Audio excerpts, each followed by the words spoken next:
All right, welcome to This Explainer. Today we're unpacking a massive, systematic financial breach at one of India's most prominent religious sites. We're going to take a really close, objective look at the facts surrounding the Ram Mandir Chori, the alleged theft of donations that literally sent shockwaves across the country. And to do this, we'll be relying entirely on official investigations, court documents, and grounded reporting to figure out exactly how something like this actually happened. To instantly grasp the staggering scale of this crime, you have to look at the daily numbers. Investigators and bank officials estimate that between 6 and 8 lakh rupees were being siphoned off every single day before the whole operation got exposed. I mean, just think about that for a second. Daily donations averaged around 16 to 18 lakh rupees. But once the theft was finally stopped, those daily deposits suddenly jumped to 24 to 26 lakh. That massive, sudden gap reveals a daily hemorrhage of not just public funds, but public faith. So the obvious question is, how exactly did a theft of this magnitude happen inside such a highly secured, heavily guarded complex without anybody noticing? We are talking about a location guarded by roughly 400 private security personnel. There are extensive CCTV networks everywhere and incredibly stringent entry protocols. So how on earth did the money just walk right out the door? Section 1. Anatomy of the theft. Let me walk you through exactly how they allegedly pulled this off, because it honestly reads straight out of a thriller. According to the police, the accused executed a highly coordinated 4-step process. First, they systematically exploited blind spots. While one person removed cash right from the counting tables, the others would actually position themselves to block the camera's field of vision, literally forming a human shield. Next, that stolen cash was stashed away inside the complex's washrooms. And finally, to evade frisking and security checks at the exits, they just smuggled the cash out in small, inconspicuous batches over time. What's absolutely wild here is the sheer number of people involved. This wasn't some lone wolf acting in the shadows. This was an alleged conspiracy happening right under the noses of an outsourced banking team. The counting team had 14 members in total. 11 of them were outsourced staff from the State Bank of India and 3 from the Temple Trust. And get this, the counting room was secured with 2 separate keys. One was held by bank officials, and the other was allegedly kept by an accused who wasn't even supposed to be part of the counting process to begin with. Section 2. Missing silver and melted gold. Now, it's absolutely crucial that we separate fact from fiction here, because not every rumor you see online is true. For instance, the Special Investigation Team completely debunked claims made by some opposition politicians and certain jewelers that 200 kilograms of silver were stolen. Nope.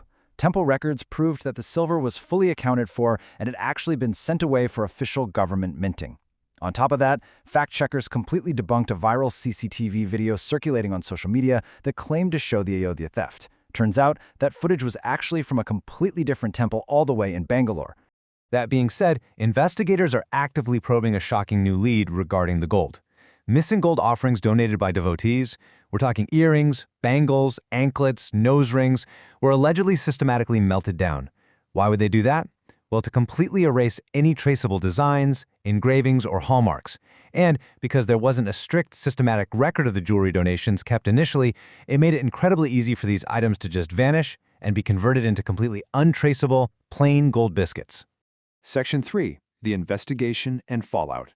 So as the scale of this became clear, an FIR was registered in late June following a preliminary report by the SIT. 8 individuals, which included the retired bank employee in charge of the counting, were swiftly arrested. The police did manage to recover roughly 80 lakh rupee in cash, over $1,000 and some jewelry. But remember, the estimated theft is around 7.5 crore rupees. So that recovery? It's just a drop in the bucket. A vast majority of the funds remain completely missing. Right now, the financial trails, including the bank accounts of the accused and their relatives, are under heavy scrutiny. And the authorities have taken some incredibly strict measures. The Ayodhya civic body actually deployed bulldozers against properties that the accused allegedly purchased using that looted temple money. For example, a notice was served and demolition action began on a partially constructed property belonging to an accused named Lavkush Mishra. Despite having a fairly modest salary, he had recently purchased valuable land in Ayodhya, allegedly using his cut of the stolen donations. Section 4. Safeguarding India's temple wealth. When you step back and look at the macro picture, a really crucial question pops up. Why was this particular temple so vulnerable to a heist of this nature? Well, the answer lies in some core systemic differences. You see, older, massive temples in India, places like Tirupati, Vaishno Devi, or Kashi Vishwanath, they rely on codified statutory state laws. They have strict government audits and permanent vigilance staff. The Ram Mandir, on the other hand, operates entirely on a private trust model.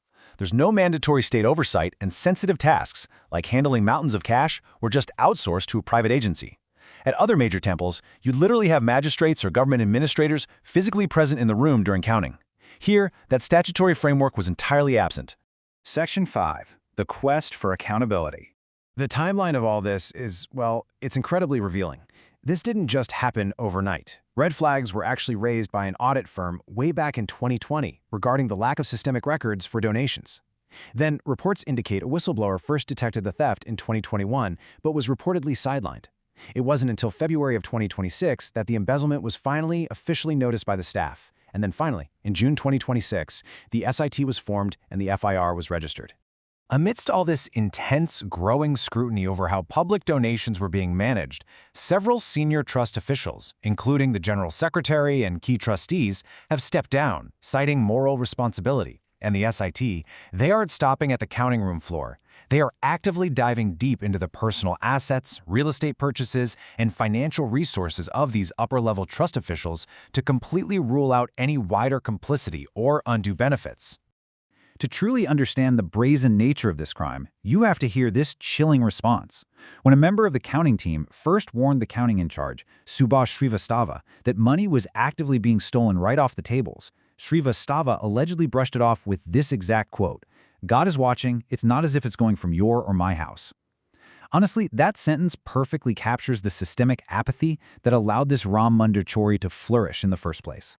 Which leaves us with this final, provocative thought. As we've seen throughout this explainer, the vulnerabilities here were deeply structural. So, will this heist serve as the ultimate wake-up call? Will it finally force statutory accountability, independent audits, and real institutional reform onto one of the wealthiest and most prominent institutions in the country? Or is it just going to fade away as an isolated scandal? Thank you so much for joining me to unpack the facts behind this fascinating and highly complex case.